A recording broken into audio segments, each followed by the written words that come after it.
datang kepada seluruh peserta yang hari ini telah hadir dalam acara WordPress Freedom Day yang berlangsung dari tanggal 1 hingga 4 Mei mendatang, di mana hari ini tepat di Maleo Ballroom ini kita akan membahas satu tema yang cukup menarik, yaitu dengan judul Jurnalis Profesional Melawan Hoax. Seperti yang kita ketahui bersama, perkembangan penyebaran berita palsu atau hoax melalui sosial media ini sekarang semakin bisa dibilang tingkatnya sudah mengkhawatirkan, di mana hoax ini sejalan dengan peningkatannya ini sejalan dengan situasi dan juga kondisi politik saat ini. Dan memang bukan hanya untuk politik saja, tapi berita-berita hoax ini juga sering digunakan untuk misalnya saja menghantam berbagai kepentingan, termasuk juga kinerja dari pemerintahan. Kondisi ini tentu saja juga sangat berbanding sejajar atau sejalan seperti itu dengan tingginya pengguna internet di Indonesia. Lebih dari 50%, sekitar 52% penduduk Indonesia ini bisa dibilang sebagai pengguna aktif internet. Jadi, dan yang lebih mengesankan lagi bahwa 123 juta diantaranya ini menggunakan media sosial. Jadi, sementara itu, seperti yang kita ketahui bersama bahwa penyebaran dari berita hoax ini pun juga sebagian besar dilakukan di media sosial. Menjadi jurnalis yang profesional dengan menyajikan pemberitaan yang benar, sesuai fakta, cover both side, kemudian juga ya itu dia berimbang, dan itulah paling tidak bisa menjadi salah satu cara untuk kita bisa menangkal berita hoax. Baik, pada pagi hari ini kita akan menghadirkan beberapa narasumber. Sudah ada 2 orang narasumber kita yang sudah bisa bergabung. Saya langsung mengundang saja 2 narasumber kita yang bisa bergabung pada pagi hari ini. Pemret dari Net TV, silakan Kak bergabung. Dan juga ada Mbak Titin Rosmasari, Pemret Trans 7, Direktur Utama CNN Indonesia.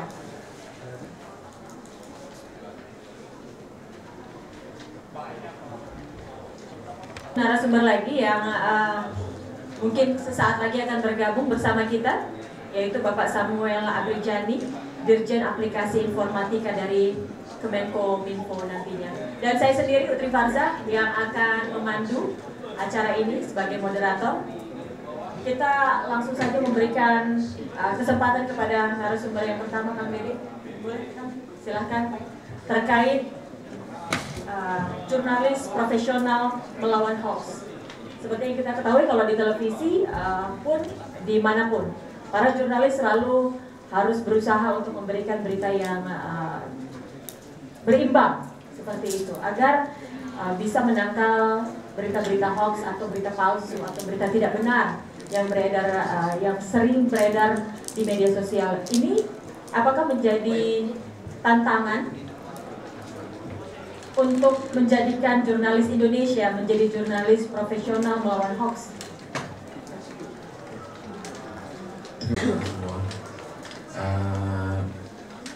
Ini sebenarnya tema yang menurut saya sangat menarik, tentu saja karena setiap hari perbincangan di dapur televisi itu kurang lebih menurut saya sama. Di samping ngomongin soal rating dan share, yang suka tidak suka itu menjadi topik paling hangat. Meskipun misalnya kami sudah berupaya keras di net misalnya, melakukan berbagai upaya agar dunia televisi kita tidak terlalu terpaku pada rating dan share-nya Nielsen, tapi tetap saja dalam praktek sehari-hari, ketika kami jualan, ketika kami cari rezeki, ketika kami bicara tentang tentang program yang bagus, tetap saja karensi yang dipakai adalah karensi rating dan share yang dibuat oleh Nielsen. Nah, sehingga ini suka tidak suka membuat ya itulah kondisi yang ada. Nah, kondisi yang lain adalah suka tidak suka setiap hari kami terganggu dengan adanya berita-berita hoax tadi. Karena kadang kita merasa kok berita kita tidak sepopuler berita hoax ya gitu kan. itu menggoda sekali di pemikiran kita gitu kan. Sering apa yang menurut kita buat sudah bagus, karena memang mungkin Net TV juga punya visi ketika didirikan, menjadi tidak menarik gitu ketika keluar angka di rating dan share-nya. Kemudian ketika kita melihat bahwa ternyata berita hoax-nya itu justru yang banyak dilihat oleh masyarakat gitu. Nah, ini menjadi semacam pertama bahan diskusi. Kedua, ini yang sering membuat semangat kami di dapur menjadi bukan luntur ya, menjadi sedikit menurun gitu kan. Apalagi ya gitu kan, setelah rating dan share susah karena rejim Nielsen masih begini, kemudian hoax ini malah merajalela gitu kan. Sehingga kadang-kadang ada teman-teman, ada diskusi, ada keinginan, ada semacam hasrat, gimana kalau sekali-kali kita ya udahlah kita ngangkat berita hoax ke TV gitu.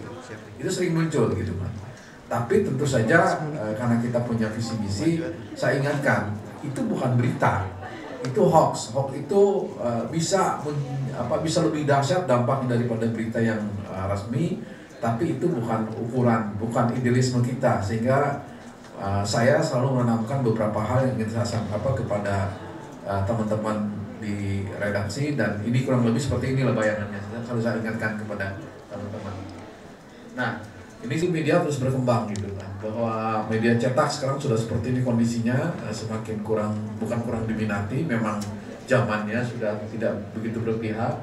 Kemudian media elektronik, kemudian media online, dan yang saya tahu media online pun sekarang juga banyak pengelola media online yang juga merasa terancam oleh adanya hoax. Ini mungkin yang paling banyak malah mungkin di sini.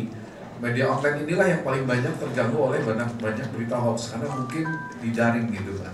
Dan yang terakhir adalah media sosial ini. Jadi perkembangan sedemikian banyak sehingga keempat hal ini di meja redaksi sering menjadi bahan diskusi. Kemudian, nah ini juga penting menurut kami gitu kan. Ketika kita bicara tentang konten gitu kan, tentang konten, maka ada 4 hal yang ketika bicara tentang media masa kini, ada 4 hal yang perlu dipahami oleh teman-teman di meja redaksi. Pertama adalah soal teknologi. Perkembangan sudah sedemikian cepat lah gitu kan. Jadi mau nggak mau televisi ya seperti halnya net, apalagi kita TV baru harus mengikuti perkembangan teknologi itu dengan ngikutin apa yang terjadi akhir-akhir ini gitu kan, dengan teknologi terbaru. Nah, kemudian arah politik, saya sepakat bahwa ini juga akan menjadi kenapa hoax timbul banyak di lapangan. Itu faktor yang tidak kalah penting adalah arah politik. Tadi mungkin ada Pak Rudiantara, karena menurut kami pemerintah juga punya kontribusi melahirkan banyaknya hoax gitu. Kenapa? Ketika arah politik pemerintah yang harusnya demokratis tidak demokratis, ketika arah politik pemerintah yang harusnya fair tidak fair, ketika arah politik pemerintah yang harusnya tidak berpihak tapi berpihak, maka jangan aneh kalau akan banyak hoax gitu kan. Apalagi di kita ini kan yang namanya pesta politik ibaratnya tiada akhir, tiada henti. Pilkada baru selesai 2016-2017, maju lagi 2018-2019, akan ada lagi pilgub dan pilpres pada tahun 2019 gitu kan. Nah ini pasti tidak henti. Nah, ketika pemerintah misalnya dalam pilkada Jakarta, saya kira orang paham lah gitu kan, seperti apa sikap pemerintah kepada paslon yang ada. Nah, ketika ini terjadi, maka hoax akan merajalela gitu kan. Jadi pemilikan, nah ini juga jangan kita lupakan ya. Beruntung mungkin Net TV pemiliknya bukan konglomerat besar, tapi saya mendengar memang ada kalau kepemilikan televisi dibuat pada kelompok tertentu oleh kelompok yang sangat besar, apalagi kepemilikannya kebetulan misalnya si pemiliknya bermain politik, nah itu juga akan mengurangi konten yang muncul gitu. Nah, ketika mempengaruhi itu, tentu saja apa yang terjadi pada informasi yang disebarkan juga orang akan berpikir, ketika keluar berita dari televisi ini, televisi A misalnya, yang masyarakat tahu pemiliknya adalah si A, tapi punya orientasi politik tertentu, maka orang tidak percaya juga. Nah, orang akan ragu. Nah ketika itulah menurut saya akan terjadi makin banyak hoax gitu kan ya kan, karena media menjadi makin tidak dipercaya setelah pemerintah, kemudian sekarang media juga tidak dipercaya gitu kan. Karena apa? Karena terpengaruh oleh sikap politik atau sikap bisnis dari pemiliknya. Dan yang terakhir adalah konten. Nah konten ini juga menurut saya penting gitu kan, karena kita ini perlu konten-konten yang lebih positif, yang lebih inspiratif, sehingga masyarakat merasa bukan hanya sekedar melihat hiburan, tapi melihat manfaatnya. Terus, nah ini soal. Nah ini di net itu saya mencoba sejauh ini sih alhamdulillah ya, pengalaman saya selama di Net TV, berita net kita tidak pernah terganggu oleh hoax gitu kan. Berita kita juga tidak pernah dijadikan hoax gitu kan. Nah, ini apa kuncinya yang kalau sampai berat teman-teman? Kuncinya adalah pertama, berita yang diangkat harus faktual. Gitu kan. Harus faktual itu maksud saya harus faktual, tidak mengarang-arang. Kemudian harus netral. Nah, kebetulan kita punya namanya juga netral. Sejauh ini pemilik kita tidak punya aspirasi politik, jadi sambung-sambungin netral. Ya. Kemudian balance, harus seimbang. Balance dan juga harus fair. Apa bedanya balance dan fair gitu? Saya selalu ingatkan kepada teman-teman bahwa seimbang aja. Misalnya gini, yang namanya seimbang itu di meja redaksi itu sampai ke tingkat berapa jumlah yang ditayangkan. Misalnya ketika pilkada kemarin gitu kan, ketika pasangan itu, saya suka sampaikan, kalau ada berita nomor 1 harus ada nomor 2 dan nomor 3 gitu kan. Sudah dipenuhi itu gitu kan. Tapi kadang-kadang ada yang aneh gitu kan. Saya bilang tidak boleh terjadi berita 1, 2, 3 ada, tapi yang 1 beritanya bagus, yang 2 dan 3 beritanya jelek, atau sebaliknya, itu tidak fair. Jadi ya kalau kritisi tiga-tiganya dikritisi gitu, karena itu penting. Karena ketika kita secara jumlah sama tapi kontennya tidak fair, ini juga menurut saya tidak benar gitu. Menurut kami di putaran 2 juga sama gitu. Jadi ketika ada putaran 2 ada dua ini, ketika putaran 1 beritanya bagus, kemudian pasangan 2 beritanya bagus, tidak bisa pasangan ketiganya beritanya jelek dan sebagainya. Ini pasti di lapangan terjadi gitu kan. Karena kita juga paham gitu kan, di kantor sendiri meski kita punya prinsip dasar seperti ini, orang per orang gitu kan, person per personnya tidak sama. Ada yang punya arah politik ke nomor 2, ada yang ke nomor 3. Itu juga terasa banget gitu kan. Jadi ketika saya tahu ketika si produser A menghandle berita, misalnya kita ada berita net 12, saya akan tahu dia akan lebih banyak condong ke nomor 3. Tapi ketika si produser ini akan condong ke nomor 2, itu juga terasa gitu kan. Nah itu harus selalu diingatkan kembali, sehingga kalau terjadi kita pasti tegur, dan kalau perlu kita SP kalau terjadi kejadian seperti itu. Kemudian yang terakhir, inspiring. Menurut saya media itu bukan cuma memberikan informasi, dia pun harus inspiring, harus memberikan inspirasi kepada penontonnya. Terus, nah ini yang mungkin lebih jelas, apa sih faktual menurut versi di Net TV. Pertama, peristiwa yang sebenarnya, peristiwanya ada sebenarnya. Kemudian gitu kan, akhirnya ya yang jadi korban adalah harapan di lapangan. Apa adanya, tidak ditambah-tambahkan gitu kan. Kemudian saya menyebutnya kalau di net, karena kebetulan saya megang program entertain news gitu kan, saya nyebutnya no gosip. Gak boleh ada gosip di net beritanya gitu kan, sekalipun itu berita artis. Karena menurut saya hoax itu bukan cuma berita politik, tapi kadang berita hiburan juga muncul gitu kan. Tidak boleh ada gosip gitu kan. Kemudian netral itu tidak berpihak, itu sudah pasti, tidak berpihak ke kelompok manapun. Kemudian no politik dan bukan no politik tapi bukan apolitik. Artinya begini, kita harus bersikap sebagai station, kita tidak bermain politik gitu kan, tapi tidak anti politik. Jadi kebijakannya adalah kalau misalnya ada kru, bahkan kita pada karyawan, kita memang tidak berpolitik bikinnya. Tapi bukan berarti teman-teman tidak boleh menggunakan hak politik. Kita dorong malah. Kalau dia penduduk Jakarta kayak kemarin, gunakan hak politiknya. Kalau dia punya semangat untuk mendukung salah satu, silakan, asal tidak di layar gitu. Kemudian mendorong partisipasi politik rakyat, kita terus gitu kan dalam pemerintahannya. dan memberi ruang yang sama tadi itu yang apa namanya kepada setiap kelompok. Kemudian balance, nah ini memberi kesempatan yang sama. Tadi yang saya bilang kalau jumlahnya beritanya di satu program itu 2 item, yang lain 1 item, semuanya 2 item. Ketika satu item sama gitu. Kemudian bahkan ya ini penting, saya sampai menekankan waktunya pun harus sama gitu kan. Kadang-kadang apa? Karena kadang-kadang ada berita satu kelompok itu durasinya hanya 1 menit, atau kelompok lain 2 menit, dua-duanya ada, tapi durasinya beda. Ini pasti implikasinya tidak fair, tidak menjadi adil lagi gitu kan. Dan yang terakhir adalah over both side di TV, di online dan di new media. Kebetulan kita juga mulai belajar online dan new media. Terus, nah ini sayangnya nggak bisa diputar videonya, padahal saya sudah menyiapkan materi dengan videonya. Kemudian konten fair, tadi konten harus adil, gitu kan? Tidak tendensius, artinya tidak bersikap tidak fair kepada salah satu kelompok manapun. Dan positive thinking, ini yang perlu dikembangkan saya rasa gitu kan. Ketika media mengembangkan negative thinking, maka bahaya bagi peran media itu dalam mengangkat partisipasi masyarakat. Tapi ketika positive thinking, insya Allah media akan punya peran banyak dalam mengangkat partisipasi masyarakat, dalam menggairahkan politik masyarakat, dan juga dalam menghidupkan semangat demokratisasi.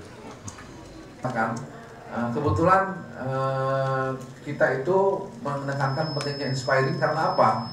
Karena saya rasa tayangan televisi itu bukan cuma sekedar untuk dilihat, sekedar hiburan, sekedar memberikan informasi, tapi juga harus memberikan inspirasi. Kenapa gitu kan? TV itu juga harus memberi contoh yang baik gitu. Karena selama ini banyak mungkin negeri kita banyak yang tidak baik gitu kan. Banyak korupsi, proses berita korupsi, kemudian kriminal dan sebagainya. Tapi kita juga kadang-kadang harus selalu mengangkat sosok-sosok orang yang baik, orang-orang yang punya kredibilitas, orang-orang yang inspiring gitu. Sehingga masyarakat kita juga menjadi lebih baik gitu kan. Jadi mereka punya semangat. Oh, negeri ini ternyata masih banyak orang baik ya gitu kan. Jadi penonton harus diberi semacam stimulus semacam itu. Kemudian mengangkat sosok yang positif tadi, saya kira banyak di negeri ini, anak muda, pegawai, bahkan polisi sekalipun. Makanya saya menyebutkan 86 gitu kan. 86 itu saya benar, ini harus cerita. Saya ingin cerita ketika saya pertama kali mengusulkan program 86, kemudian dibawa ke polisi, presentasi depan polisi, maka pertanyaan yang lucu dari polisi adalah, emang bener deh polisi banyak baik yang begini gitu. Nah ini kan lucu gitu kan. Ketika saya presentasi malah polisi yang ragu, bukan kaminya yakin, polisinya malah nggak yakin. Untunglah saat itu kebetulan ada Pak Soehardi Alius Kabar Eskrim yang bilang udahlah biarkan mereka bikin dulu programnya gitu kan. Dan yang kami bikin itu apa adanya, tidak ada ditambah-tambah. Lepas mungkin kalau ada kamera polisi jadi baik semua gitu kan, bisa jadi gitu kan. Tapi yang kami bikin sama sekali tidak ada rekayasa. Karena kami berpikir kalau kita nyimpen kamera di perempatan Kuningan atau perempatan Pancoran, itu dalam waktu sekitar sehari aja kita bisa dapat 5 episode. Orang yang ditilang karena melawan arus, karena bertiga, tidak pakai helm, dan sebagainya itu pasti ada. Itu selalu ada dengan yang seru, itu realitinya. Kemudian ketika penangkapan, semua juga seperti itu. Lepas ya, karena menurut saya kamera itu punya pengaruh. Ketika kita nyempitin seorang sejumlah buser mengejar seorang penjahat, mereka jauh lebih semangat dibandingkan ketika tidak ada kamera. Nah kerjanya bagus, nangkapnya bagus, ya udah kita angkat seperti itu aja gitu kan. Jadi saya bilang masih banyak polisi yang baik, masih banyak tentara yang baik, makanya itu udah program khusus buat tentara. Karena kita menganggap ini penting, bahwa negeri ini harus ngangkat masih banyak orang yang inspiring, masih anak muda yang inspiring, masih banyak pegawai yang inspiring, bahkan guru dan sebagainya yang masih sangat inspiring. Ini perlu, karena saya kira NKRI harga mati tadi. Nah ini yang selalu kita inginkan, menjadi TV faktual, netral, fair, balance, dan inspiring itu tidak mudah. Ketika kami menjalankan ini selama ini, ternyata itu tidak gampang. Contohnya apa gitu kan? Tadi ada foto itu, foto yang lagi nikahan itu. kita mencoba mengangkat berita-berita yang positif ketika peristiwa 212 dan ya peristiwa inilah semacamnya gitu kan. Nah, ini kita angkat. Jadi ada satu pasangan yang akan menikah di katedral. Pada saat peristiwa terjadi, kita angkat karena kita ingin katakan bahwa negeri yang menjadi persoalan dalam kasus 212 dan lain-lain itu mungkin ada sisi agamanya, tapi menurut saya yang paling kuat adalah masalah politik gitu kan. Makanya kita angkat, ternyata ketika peristiwa ini terjadi, ada masyarakat yang ketika ada kelompok yang akan menikah dari yang di katedral malah dibantu, malah didukung, bahkan malah diantar sampai ke katedral supaya mereka bisa aman. Nah, ini menurut saya kan untuk menunjukkan bahwa Indonesia itu harmoni gitu kan, bahwa Indonesia itu sangat toleran gitu kan, meski mungkin beritanya tuh seakan-akan ini ada masalah agama dan sebagainya. Tapi apa yang terjadi teman-teman? Ini ketika kemarin ini begini, ada kelompok yang memakai video ini gitu kan untuk menunjukkan untuk menegaskan kebenaran kelompoknya. Jadi ada ya semacam hoax atau semacam apa, campaign dan sebagainya, disebutkan, lo lihat gitu kan, lihat itu tayangan net, ada menunjukkan bahwa ternyata kelompok kami bukan kelompok yang anti toleransi. Kelompok kami juga sangat menghargai perbedaan gitu kan, itu dipakai gitu, dan itu membuat kami cukup riuh jujur aja gitu kan, karena kelompok sebelahnya ngomong, ternyata mendukung kelompok ini ya gitu kan, sampai seperti itu. Padahal tujuan kami ngangkat ini adalah justru untuk mengangkat bahwa negeri ini memang menghargai perbedaan gitu, bukan negeri ini menghargai harmoni, bukan menghargai bukan tujuan yang lain. Nah, ini yang terjadi. Dan terakhir dari saya, kunci menurut saya untuk melawan hoax itu tentu saja kita kalau kita berharap kita bisa mampu menangkal itu sangat tidak mungkin sebagai media, karena pada posisinya pada sekarang ini hoax itu bukan cuma sekedar menjadi masalah, tapi juga menjadi saingan dalam prakteknya dalam kehidupan kita sehari-hari, karena masyarakat kita ya seperti itu gitu kan, lebih suka berita-berita yang memang mungkin menghebohkan, yang mengagetkan dan juga kontroversial gitu kan. Nah, yang punya tugas untuk menjadi pemerintah yang baik gitu kan, media punya tugas untuk menjadi media yang baik gitu. Dua-duanya harus bersikap seperti itu. Dan yang di atas segalanya adalah bagi kita di media, kita harus menjadi media yang benar-benar mengangkat, yang benar-benar melaksanakan prinsip-prinsip jurnalisme profesional, sehingga ketika dalam prakteknya orang makin tahu bahwa berita yang benar itu adalah berita yang ada di media, bukan berita yang ada di hoax. Itu saja Mbak Utri, terima kasih. Baik, demikian pemaparan dari Kang Dede Apriyadi. Mbak Titi, silakan Mbak.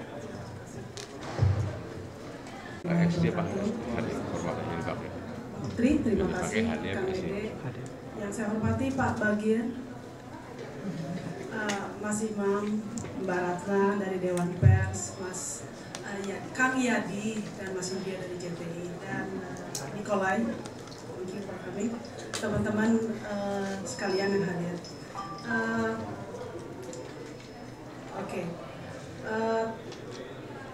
Dapat tugas dari Kang Yadi bahwa saya akan membahas soal hoax gitu. Tadi Mbak Utri, Kang Dede bilang hoax itu penting, menarik. Saya menambahkan penting karena ketika audionya agak tadi terus ya. Case ini itu dialami oleh semuanya. Semua akan kena dampak. Bukan hanya media, pemerintah, individu pun bisa kena.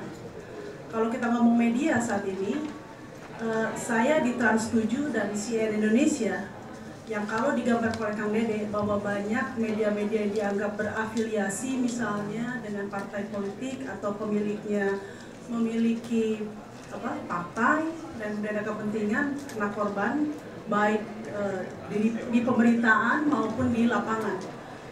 Kita beberapa media juga yang nggak ada kaitan itu bisa kena juga. Jadi dampaknya bisa semuanya. Ketika dari sekian tugas kita, dari mulai mencari berita, meliput, mericek, kita ada tambahan lagi. Kadang-kadang kita harus menjadi sebagai memberi klarifikasi bahwa berita itu benar atau tidak. Kita akui ya, yang bekerja di newsroom sering mendapat pertanyaan, Mbak Titin ini benar nggak beritanya? Mbak Titin ini benar nggak? Atau newsroom harus kayak piring kotor kita harus cuci lagi bahwa berita itu salah. Sebenarnya ini bisa highlight yang disampaikan Kang Dede. Ini sebenarnya bisa terjadi karena kita juga, media juga.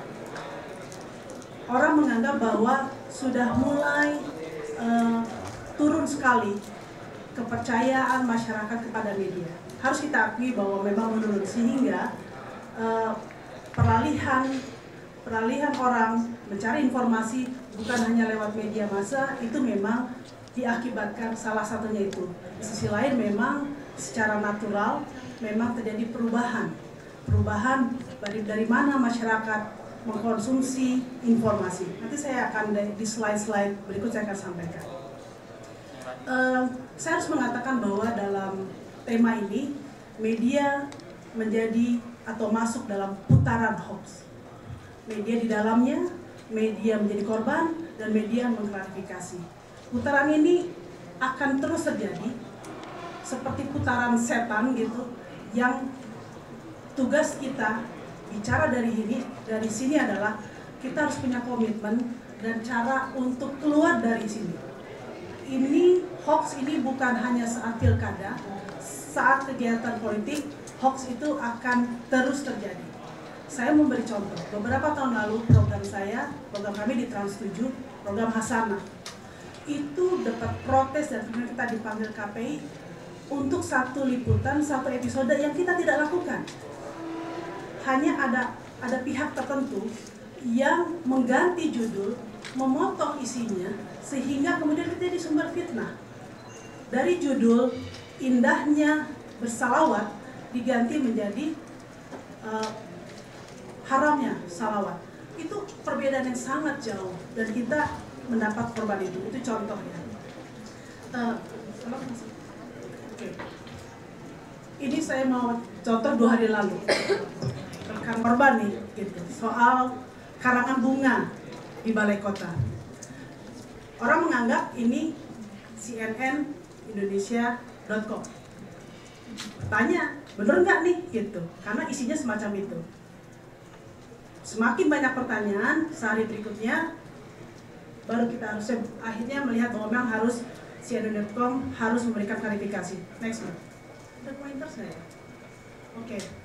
Akhirnya kita berikan, teman-teman memberikan ini karena pertama kita diamin, tapi lama-lama kok jadi mengganggu karena banyak sekali pertanyaan. CNN.com tidak pemiliknya pun tidak berafiliasi dengan partai, tapi tetap kena kok. Ini hanya satu contoh relevan. Hari Jumat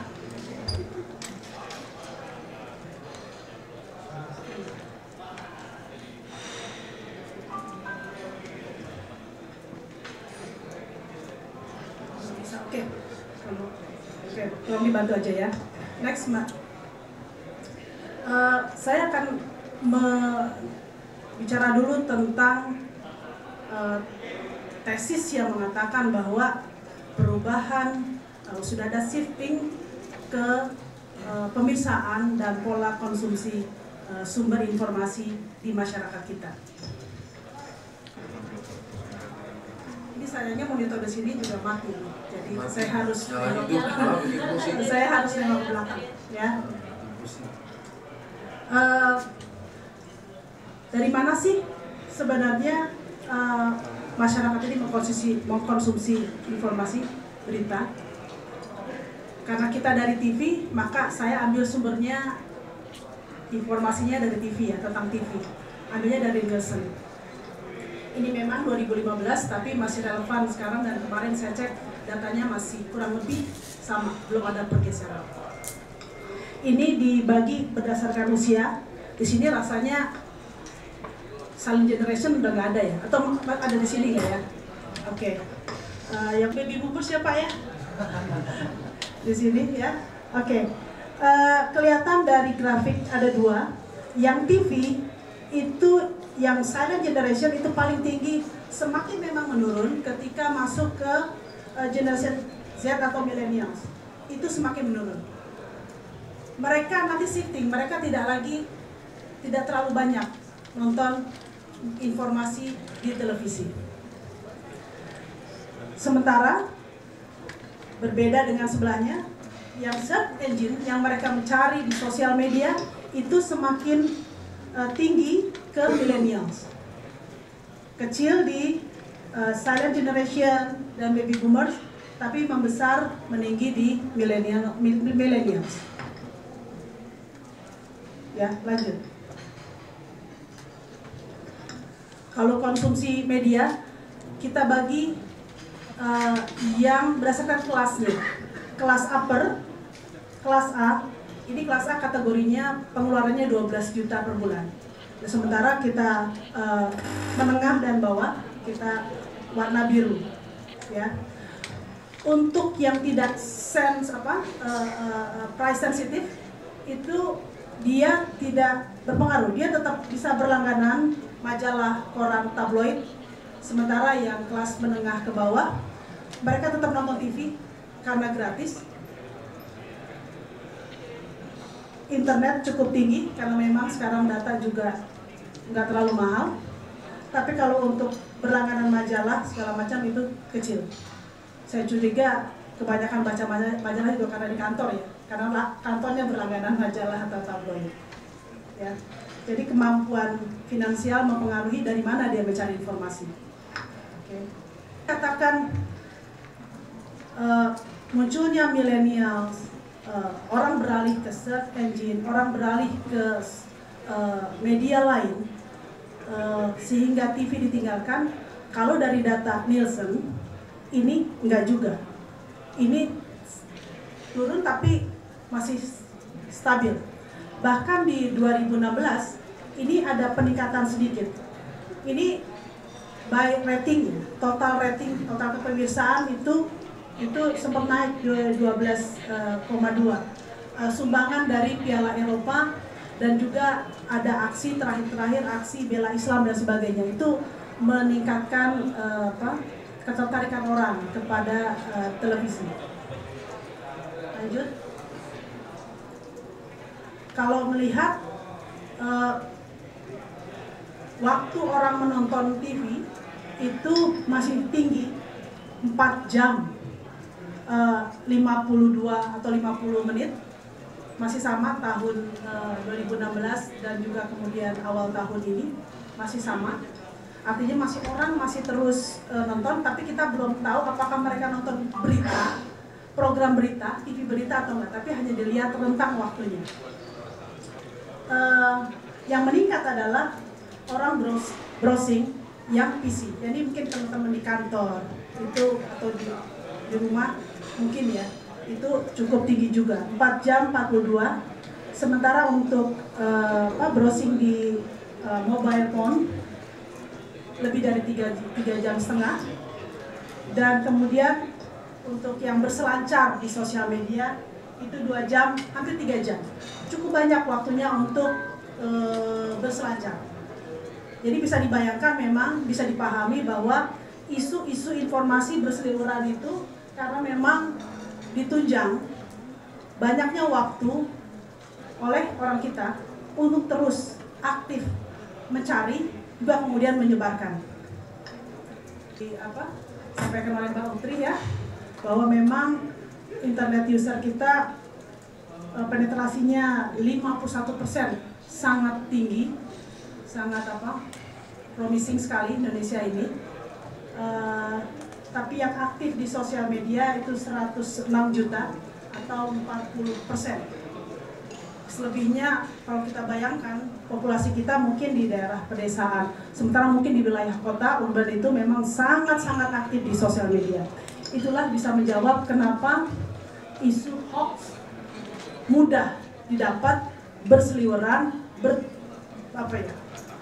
melingkupi kita gitu. Kita nggak bisa lepas, tidak bisa jauh dari hoax karena memang habitnya sudah mengarah ke situ. Okay. Saya mau juga pertanyaan-pertanyaan. Kita lanjutkan. Ya. Kembali seperti yang disampaikan, hoax itu bukan hanya di saat kegiatan politik, mau pemilu, mau pilkada. Dikatakan nanti 2019 akan ramai lagi.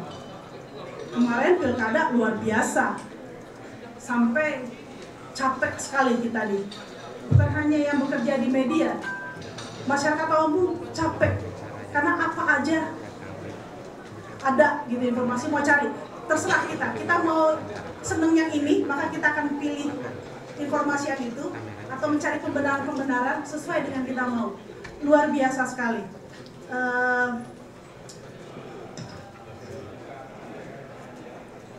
Dan nanti dari mulai 2017 nanti ada 2018 ada pilkada lagi toh. Kemudian habis itu langsung pemilu dan pileg. Jadi bayangin ini sampai nanti akan terus menerus. Karena itu bukan hanya menarik isu ini menjadi sangat penting dan relevan kita bahas. Juga dalam hoax itu bukan hanya orang awam, tapi juga banyak orang penting, orang pinter sekalipun kena. Senior jurnalis pernah kena, nggak usah saya sebut, tapi beliau men-share, dan ternyata itu salah. Dan itu masih beberapa lagi.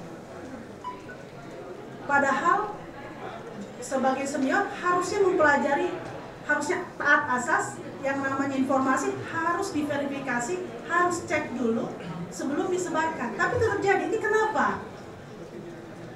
Jadi ini bukan hanya dilakukan hoax ini atau di korbannya orang-orang yang biasa, tapi orang pintar, orang berpengaruh bisa sangat mungkin menjadi korban dan masuk dalam putaran hoax ini. Itu yang saya bilang tadi, harus kita putus rantainya. Dengan cara apa? Alhamdulillah tadi Kang Deja sudah masuk kepada isi redaksional, kebijakan redaksional atau editorial policy. Itu menjadi penting. Bagaimana kita memutus rantai hoax, memerangi hoax. Di Istana Wapres kemarin diluncurkan Jawara, jaringan wartawan anti hoax. Kita masuk atau tidak itu bukan yang mau saya bahas, tapi semangatnya sama. Saya berasumsi sebagian besar adalah media, teman-teman media di sini punya semangat memerangi hoax. Kenapa? Kalau dibiarin, yang rugi bukan hanya media, tapi masyarakat, karena waktunya akan habis tersita hanya untuk mengurusi isu-isu yang buruk atau busuk. Saya mengutip disampaikan Pak Budiono Darsono di 3 hari lalu. Kenapa media punya peran penting? Isu yang muncul di sosial media atau hoax itu sebenarnya sampah, sebenarnya tak bernilai. Tapi menjadi bernilai ketika media mainstream ikut memberitakannya. Media mainstream, TV, radio, koran kerap menjadikan isu di sosial media sebagai bahan pemberitaan. Lihat trending topik, lihat bahasan orang, mungkin tanpa cek ikut menyebarkannya. Jumlah korban, atau pernah media ada satu peristiwa gempa atau apa, fotonya bukan foto di situ, kecelakaan pesawat. Diambil saja tanpa ngecek apakah benar itu fotonya di situ, apakah benar lokasinya yang seperti disebutkan.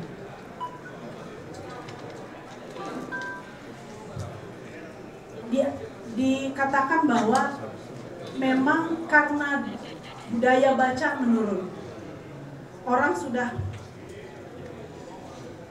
banyak sekali yang menurun untuk membaca. Misalnya saya dulu semangat bahwa setiap bulan 1 buku.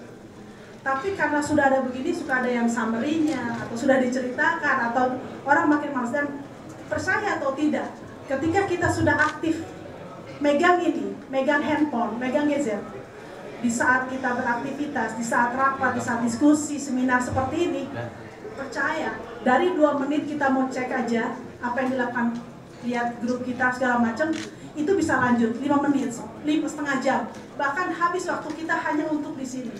Terus saja, dan kita ada masuk.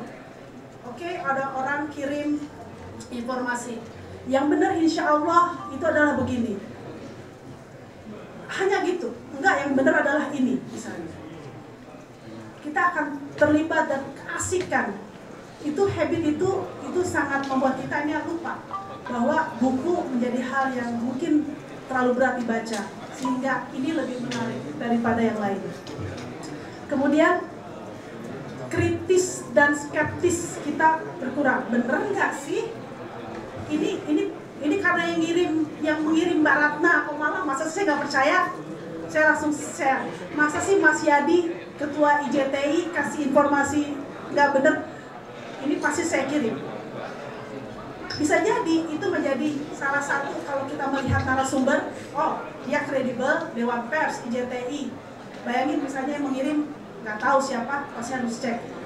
Tapi kita juga belum tentu benar bahwa teman kita, orang yang biasanya ini benar-benar informasi yang disebarkan itu memang benar.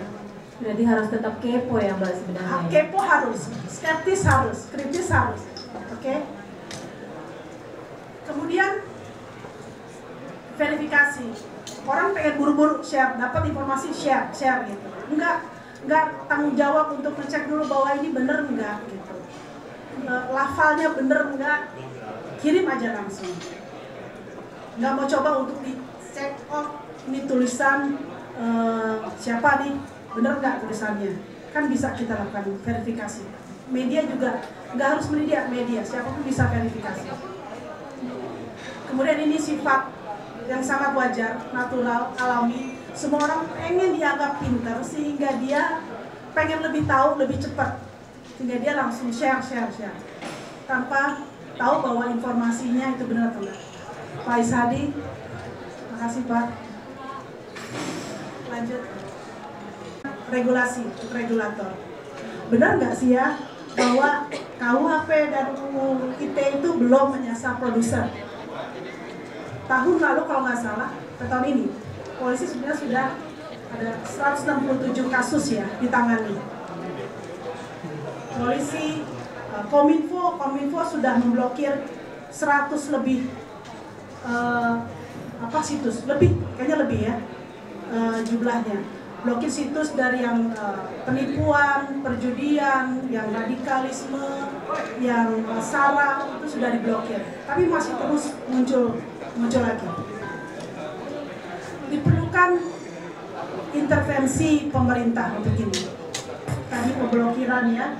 Terus yang katanya sedang dilakukan adalah kerjasama pemerintah, Kominfo juga dengan ITB ya, untuk membuat satu aplikasi bagaimana memisahkan mana berita yang hoax, mana yang terverifikasi. Kemudian pemerintah juga harus bantu media, lembaga lain untuk menyebarkan, mengguyur konten-konten yang positif. Kalau tadi Kang Dede bilang memberi konten-konten yang positif, inspiring, pun demikian. Prestasi apa ini diguyur terus supaya yang hoax yang bertebaran itu bisa terganti oleh berita yang inspiring, yang positif, dan yang memang sudah terverifikasi. Saya lihat juga Polri sudah melakukan tindakan, misalnya dia ada informasi, dia stempel itu, ini hoax. Itu juga bisa membantu. Tapi harusnya bisa lebih cepat lagi ketika informasi, jangan nunggu 3 hari, tapi mungkin kalau memang itu udah salah, kayak waktu penutupan Jalan Gatot Subroto itu kan sampai hari keberapa baru stempel dikatakan bahwa itu adalah hoax. Kemudian yang kemarin yang masih jadi pembicaraan juga tentang Dewan Pers melakukan verifikasi media massa. Menurut saya ini salah satu langkah bagaimana memisahkan media yang bertanggung jawab melakukan idealisme media dengan media abal-abal yang memang kerap muncul atau dilahirkan untuk kepentingan-kepentingan pihak yang ingin memperkeruh suasana atau kepentingan kelompoknya. Slide yang terakhir, ya, ini adalah yang akan kita ajak dan kita lakukan dari pertemuan siang ini, pagi ini adalah bukan hanya sekedar rangkaian kata. Rangkaian kata itu bisa oleh siapapun, tapi karena kita bukan aktivis, kita bukan politisi, rangkaian kata bisa kita lakukan dari newsroom kita, dari diri kita sebagai jurnalis. Pertama, standar jurnalistik. Kang Dede, terima kasih tadi sudah ada, karena memang yang namanya cover board itu salah satu dari dari kode etik jurnalistik yang memang dari dulu, dari awal kita belajar di media, itu memang jadi salah satu kunci bekerja di media massa. Kita harus taat prinsip kode etik jurnalistik. Nah, kemudian setiap individu di newsroom itu paham benar dampak psikologis, aspek legal, aspek moral ketika kita berkegiatan di sosial media. Ada dampak moralnya, ada dampak hukumnya. Dampak hukumnya kalau kita menyebarkan fitnah atau kabar bohong yang sebenarnya itu juga sejalan dengan kode etik jurnalistik. Di dalam newsroom harus ada sistem bagaimana kita bisa mendeteksi bahwa ini hoax.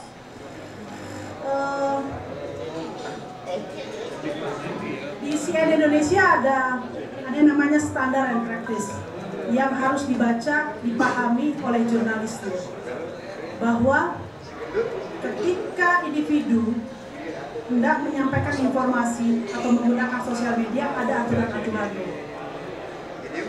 Apa yang disampaikan bisa mencerminkan dia, apa yang disampaikan bisa merepresentasi dari organisasinya, sehingga orang harus diingatkan bahwa informasi yang Anda sampaikan apakah opini sendiri ataukah memang ini polisi dari editorial.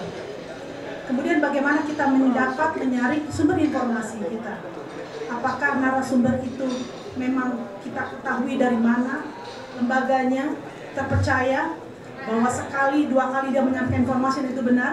Kalau satu kali informasi bahwa dia keliru, kita akan sebut bahwa dia bukan narasumber yang terpercaya. Proses untuk kita membuat langkah-langkah bahwa narasumber itu sumber medianya itu kredibel atau tidak, itu sudah ada di dalam SNP itu. Ada buku putih di setiap newsroom. SOP-nya terkait dengan sosial media sudah dibuat dan kita memiliki itu.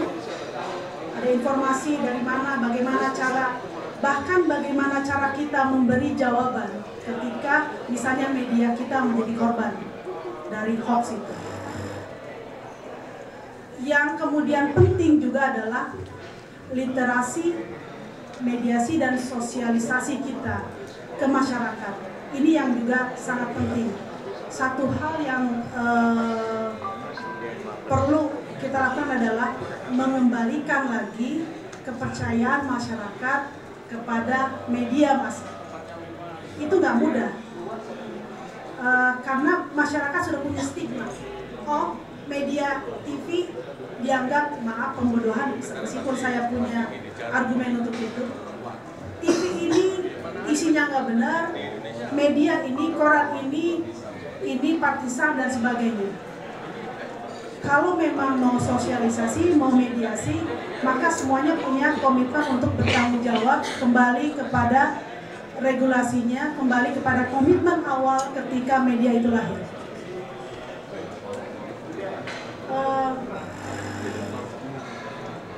Saya mengutip yang disampaikan Ketua Dewan Pers, Mas Stanley.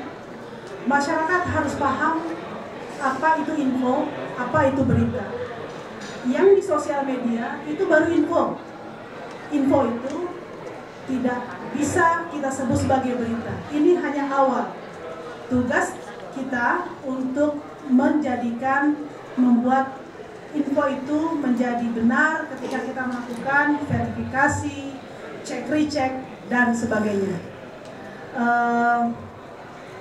Sebelum saya menutup, saya mengatakan bahwa hoax ini adalah isu kepentingan kita bersama, dan tugas kita mengembalikan lagi masyarakat negara kita kembali aman,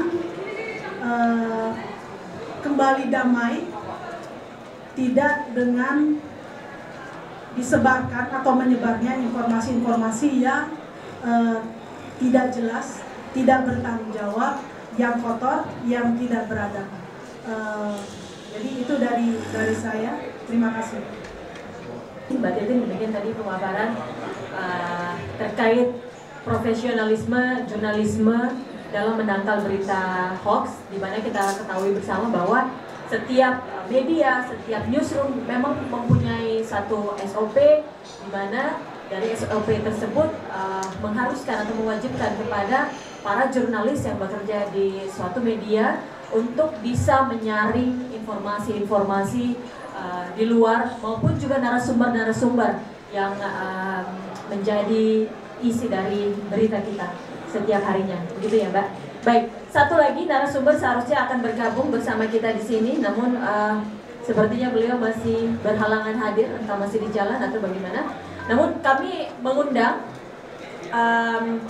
salah satu perwakilan dari Russian Embassy, ada Mr. Nikolai, untuk bisa bergabung sama kita di sini dan menceritakan sedikitnya atau setidaknya bagaimana situasi media atau pers sendiri di Rusia terkait berita hoax.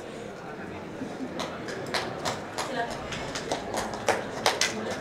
Terima kasih atas presentasi, ini sangat menarik.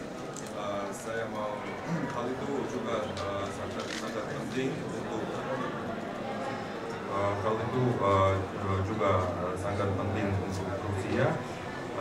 Kalau boleh saya mau mengatakan bagaimana Rusia peran melawan fake news. Yang pertama, kami bekerja sama secara langsung dengan para audiens dan memberikan informasi yang berkualitas secara tepat waktu yang dalam didukung oleh fakta, angka, dan contoh-contoh konkret. Saya rasa ini menjadi sarana yang paling penting untuk melawan agresi dari sisi informasi. Yang kedua, kami membuka tabir mereka-mereka orang-orang dan struktur yang bersembunyi di bawah merek media yang terlibat dalam meluncurkan pemberitaan desinformatif dan membuat berita-berita palsu, hoax. Kami telah membuka bagian khusus ini mengenai Kementerian Luar Negeri Rusia, dibuka bagian khusus pada website Kemenlu Federasi Rusia yang mengulas mengenai berita hoax tersebut. Bagian tersebut sudah aktif, praktis setiap minggu muncul beberapa pemberitaan. Tapi kolega-kolega Barat kami bersikap skeptis mengenai inisiatif kami ini. Mereka langsung menunjukkan kritik, menyatakan bahwa Rusia hanya menunjuk dan memberi palsu pada artikel ini sendiri, tanpa tanpa menggunakan alasannya. Itu menurut posisi Kemlu Rusia itu sangatlah tidak benar, karena kami menginformasikannya secara detail, memberikan penilaian kami dan menunjukkan apa yang menurut kami merupakan informasi yang benar-benar tidak dapat diandalkan. Ini adalah metode yang berfungsi efektif dan merupakan cara yang efektif. Artinya pemerintah terlibat langsung untuk menentukan ini berita ini adalah benar atau semua berita harus melalui penyaringan pemerintah di sana. Kami di situs Kementerian Luar Negeri kami publikasikan semua fake news di situs, semua boleh lihat, dan kami menjelaskan karena ini fake news. Oke. Ya, ada Berarti alasan ya. yang diinformasikan justru berita-berita fake news bahwa ini adalah berita hoax seperti itu. Jadi resmi dari pemerintah sendiri. Artinya ada perhatian besar pemerintah untuk mencegah terjadinya atau beredarnya berita-berita hoax dengan cara mengklarifikasi di media mereka, di website mereka bahwa terkait berita hoax tersebut ini adalah berita tidak benar seperti itu.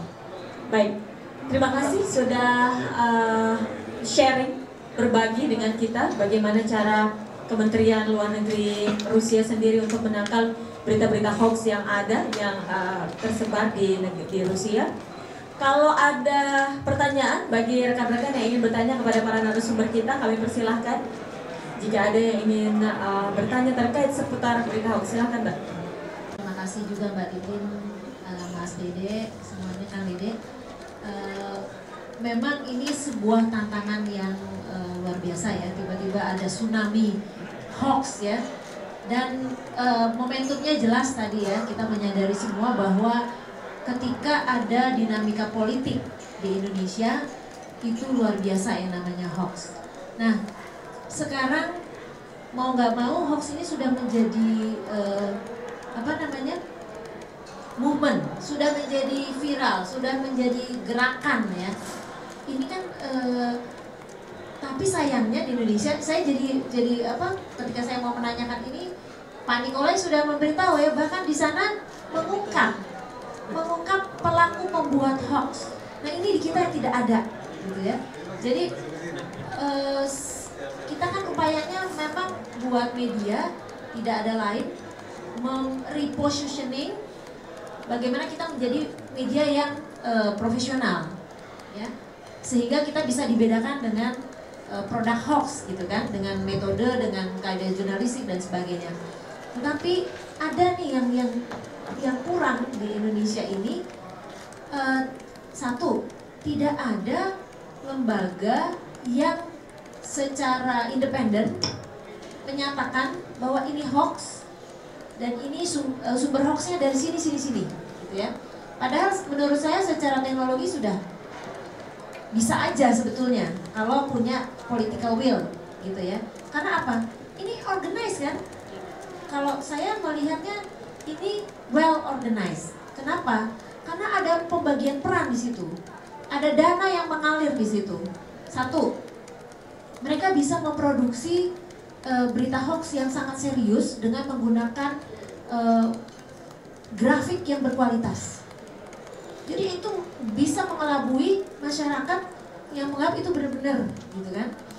Yang kedua, sumber informasinya juga seolah-olah benar. Ini kan yang sulit ini nih. Sumber informasinya seolah-olah benar, bahkan mungkin ada 5W1H. Nah, kalau yang tidak ada 5W1H-nya itu mudah buat kita ya. Nggak disebut misalnya kapan terjadinya, sumbernya dan sebagainya. Itu mudah buat kita.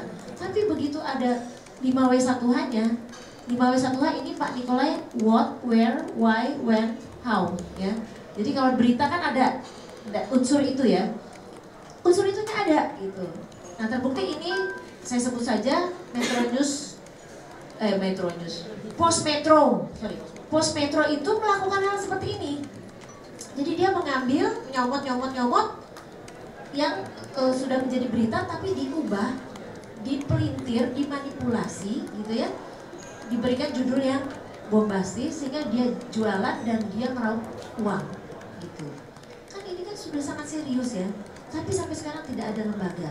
Nah, saya pengen mungkin dari media-media mainstream ini yang tentu saja sangat dirugikan, punya ide-ide nih, gimana sih sebenarnya kok sampai hari ini belum ada gitu ya, setelah sekian lama ini berlangsung dan sangat sekali menguras energi, dan karena yang berseliweran energi negatif, kita terpecah belah dan kita tuh asik menggunjing gitu, bukannya sadar tapi asik menggunjing. Nah, menurut saya salah satunya adalah kita tidak pernah ada lembaga independen, ya, jangankan pemerintah yang kita andalkan gitu ya, yang bisa menyatakan bahwa ini hoax dalam waktu 1 jam misalnya, karena punya teknologi.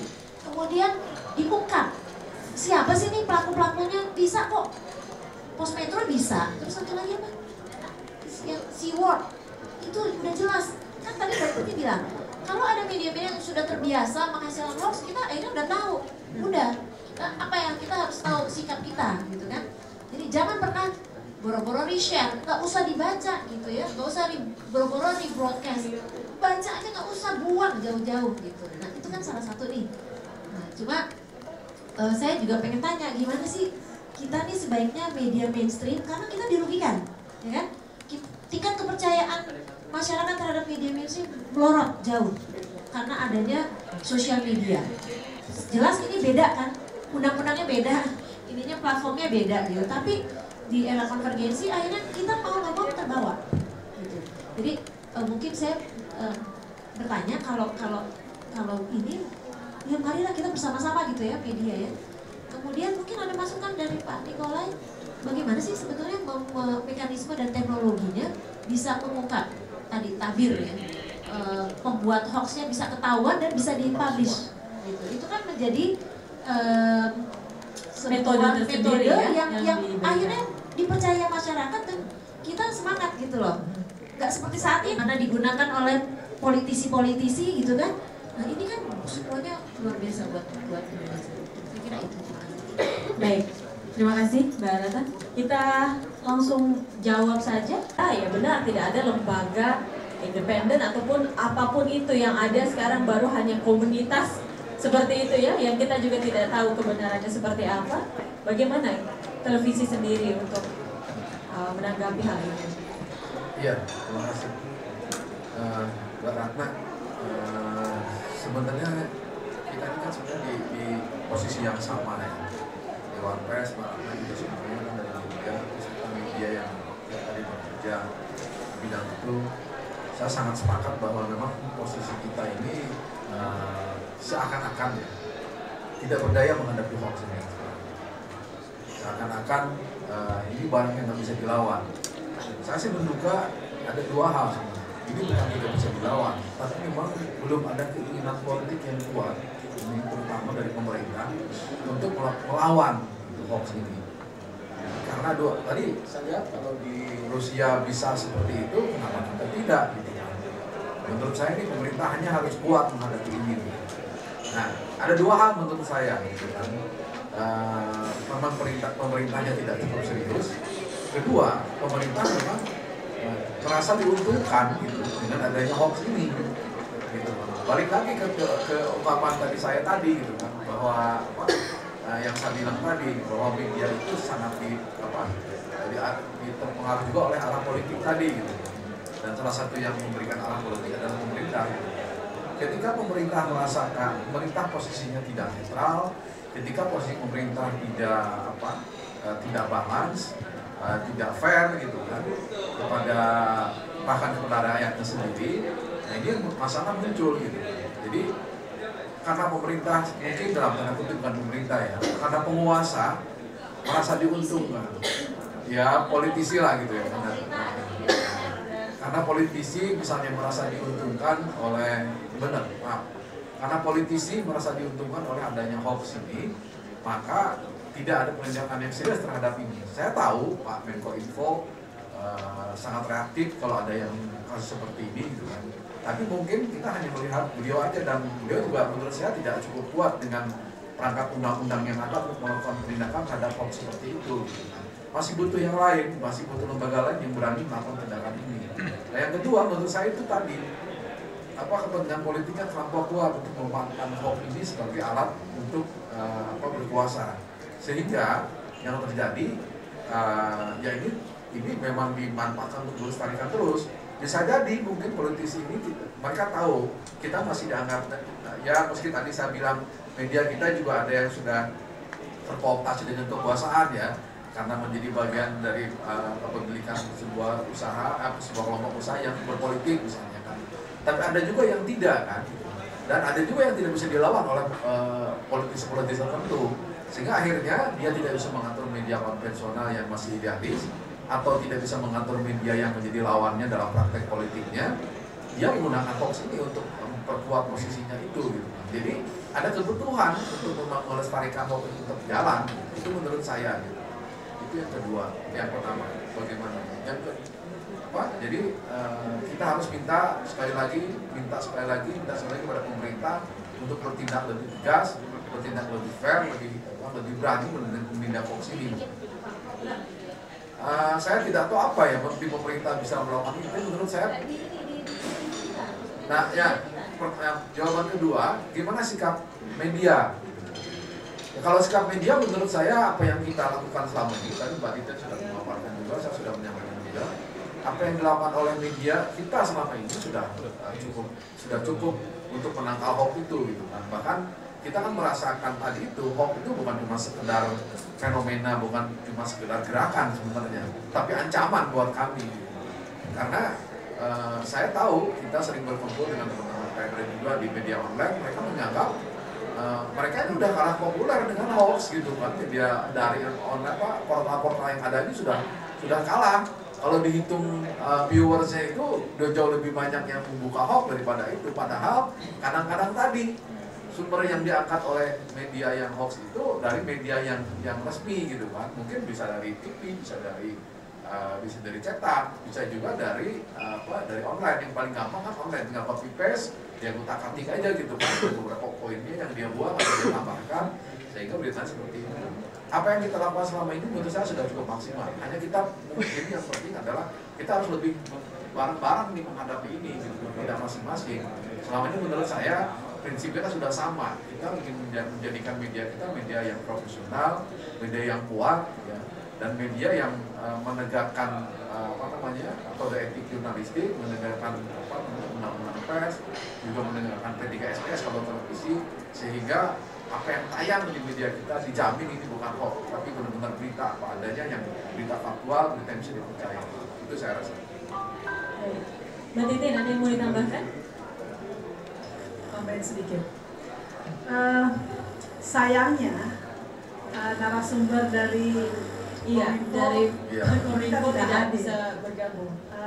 Karena saya justru berharap banyak dari saya, Kang Dede bisa bahas dari sisi editorial polisi kita masing-masing sebagai orang yang terlibat keseharian memproduksi berita dan informasi. Dari sisi regulator berharap banyak dari kehadiran Pak Samuel, tapi sayang ya. Jadi sebelum saya tidak mau masuk kepada motivasi pemerintah karena saya tidak menelaah itu, tapi memang saya termasuk seperti Mbak Ratna, amazed gitu loh, dengan sangat kagum, sangat terpesona kadang-kadang bagaimana ada pihak-pihak tertentu produser hoax ini sangat profesional. Dia bisa tadi saya kasih contoh, mirip banget CNN Indonesia, cnnindonesia.com dijadikan korban gitu. Kalau kita nggak teliti, itu kita percaya. Hanya karena kita tahu itu ada spasi. Ini kok ada spasi? Itu bukan CNN Indonesia. Kalau yang kita, ini hoax nih Mbak. Gitu. Tapi orang lain nggak tahu, dipikirin cnnindonesia.com. Itu dibuat orang-orang yang memang niat. Niat bukan hanya tadi punya waktu luang ya. Orang yang pasti dibayar. Orang yang pasti ada satu kelompok yang memang tujuannya untuk kepentingan mereka. Mungkin pada saat kampanye pilkada dia tugas untuk itu. Pada sisi lain dia ini pasti ada pekerjaan. Dan saya berharap tidak ada orang itu di dalam ruang ini. Saya berharap gitu kan ya. Karena memang ini jadi salah satu mungkin yang menghasilkan gitu. Ini dibayar, ini pasti dibayar. Dan bagi saya pemerintah punya tugas, media punya tugas, karena kalau tadi dari paparan saya, ini korbannya kita semua, kita dalam putaran itu, dan kita punya pengaruh, kita juga salah satu penyebab. Penyebabnya apa? Kita tuh bukan hanya kita ini ya, media yang membuat masyarakat itu kurang percaya, menurun kepercayaan ke kita sehingga mereka mencari sumber-sumber informasi lain. Itu salah kita juga, kita besar ya. Salah kita juga.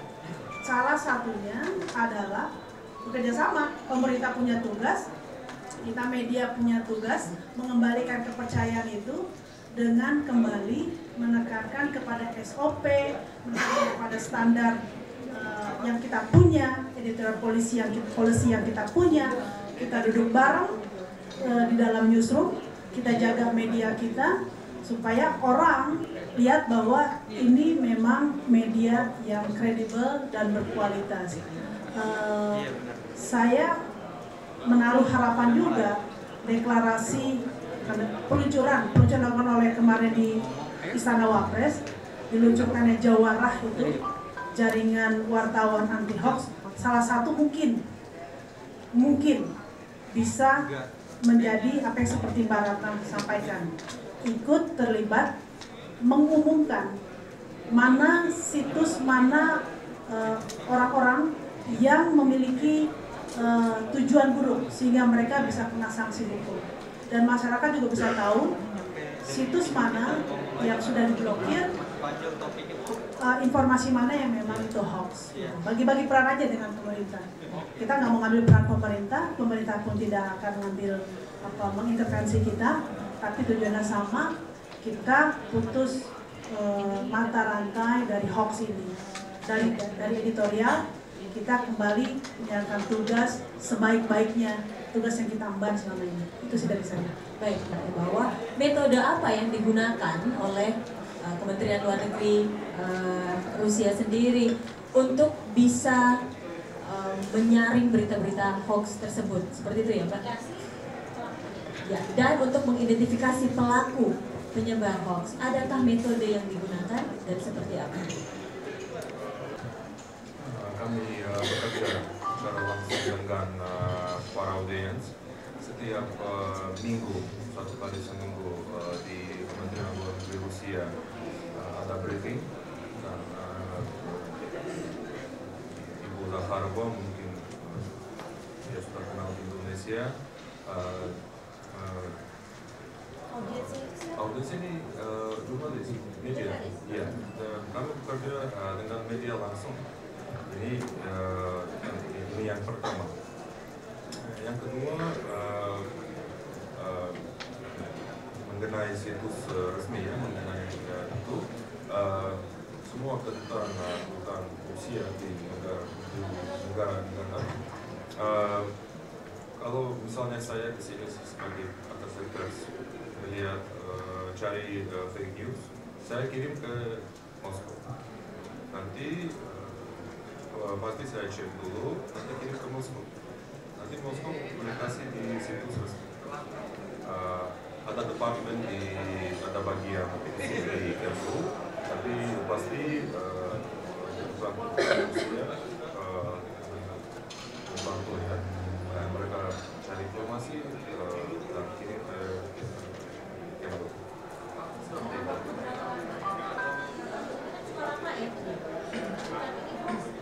Menentukan bahwa berita tersebut hoax atau bukan, untuk mengklarifikasi.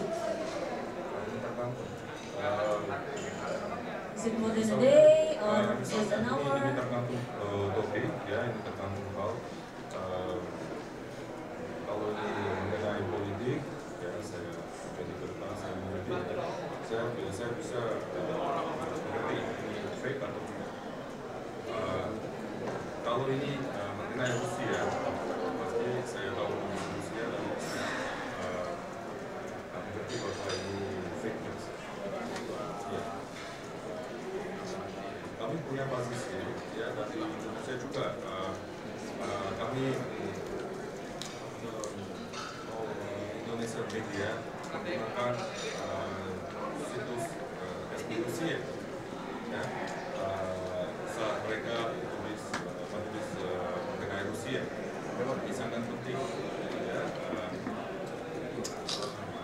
Tapi juga punya setiap bulan kami punya briefing mengenai kami dan kami bertugas ke Rusia, menceritakan mengenai Rusia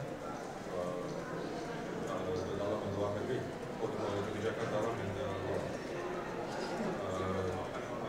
Dan saya lihat bahwa ya sekarang media Indonesia lebih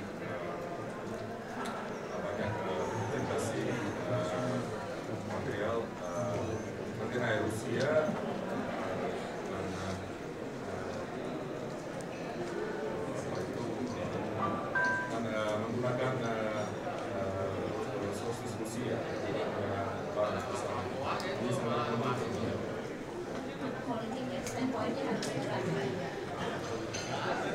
Saya bayangkan adalah KPI saja untuk mengawasi tayangan televisi yang mungkin jumlahnya nggak terlalu banyak, itu pemantauannya sudah sekian banyak. Ini berita hoax ini yang jumlahnya mungkin bisa bukan hanya ribuan, misalnya dalam sehari itu berapa banyak yang akan memantau. Jadi pemerintah, kalau harus pemerintah yang melakukan itu, seberapa banyak pemerintah harus punya orang. Dan pasti yang memantau juga bukan orang sembarangan gitu. Berarti kan Indonesia aja begitu belibet prosesnya gitu kan. Maksudnya nggak ujuk-ujuk saat itu dikirim, saat itu juga ada otorisasi, oh ini berita hoax atau bukan. Ini menurut saya yang menurut saya ini memang pekerjaan besar yang tidak mudah gitu. Belum, karena itulah belum ada yang seperti Mbak bilang, mekanisme regulasinya belum ada, kemudian karena baru tidak ada. Baik, kita ini juga bisa menjadi PR para media mainstream bahwa ya seperti yang sudah dikatakan tadi, tidak dipungkiri bahwa penonton televisi kian menurun akibat masyarakat merasa bahwa berita hoax justru juga sering datang dari televisi, apalagi dari media-media mungkin yang ada seperti yang Kang Dede katakan bahwa ada kepentingan politiknya di sana, dari kepemilikan dan segala macam. Nah, sekarang bagaimana membuat masyarakat mau mengubah kebiasaan mereka menganggap TV yang tadinya penyebar hoax bisa menjadi kembali lagi nonton TV untuk justru mengklarifikasi, oh kalau saya mau tahu berita ini hoax atau bukan saya harus nonton TV. Itu yang apalagi namanya menjadi PR kita sekarang. Silakan jika ada yang ingin bertanya. Silakan Mas.